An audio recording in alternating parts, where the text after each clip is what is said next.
નમસ્કાર, આપ જોઈ રહ્યા છો લખતર ન્યૂઝ અપડેટ ચેનલ। તમામ સમાચાર અને અપડેટ મેળવવા માટે ચેનલને સબસ્ક્રાઇબ કરો અને બેલ આઇકન પર ક્લિક કરો જેથી તમામ સમાચાર અને અપડેટ તમને મળી રહે।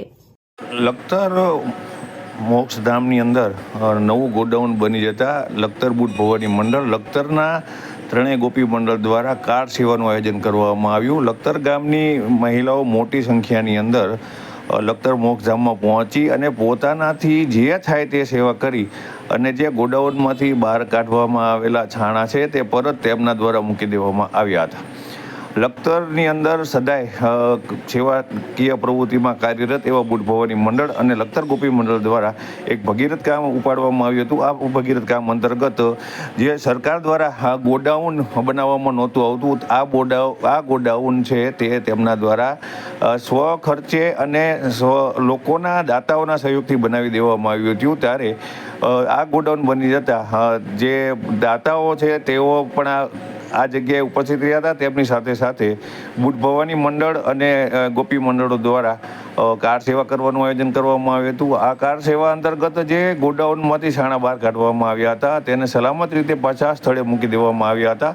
સાથે સાથે બુટ ભવાની મંડળ અને ગોપી મંડળ દ્વારા તેમના દ્વારા ભજનનું પણ આયોજન કરવામાં આવ્યું હતું અને તેમના દ્વારા આ ભજનની અંદર પણ મોટી સંખ્યાની અંદર મહિલાઓ ઉપસ્થિત રહી હતી। ત્યારે લખતર ગામના જે સેવાભાવી લુહારો છે તેઓ પણ ત્યાં પહોંચ્યા હતા અને તેમના દ્વારા જે સ્મશાનની અંદર અગ્નિદાહ દેવાની સગડીઓ છે તે તૂટી ગઈ હતું તેનું વેલ્ડિંગ કામ કરી અને તેને પણ તેઓ દ્વારા વ્યવસ્થિત કરવા દીધી હતી જેથી કરી આગામી સમયની અંદર તે સલામત રીતે રહી શકે। ત્યારે આ કાર સેવાની અંદર લખતર ગામના ભૂતપૂર્વ સરપંચ બીનાબેન પટેલ સહિતની મહિલાઓ જોડાઈ હતી। તેને તેમના દ્વારા ખૂબ આનંદપૂર્વક ઉત્સાહપૂર્વક કોઈપણ જાતના સ્મશાનની અંદર બીક રાખ્યા વગર કાર સેવા કરી હતી અને જે છાણા બહાર કાઢવામાં આવ્યા હતા તે તમામ છાણા પરત મૂકી દેવામાં આવ્યા હતા।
દર્શન મારો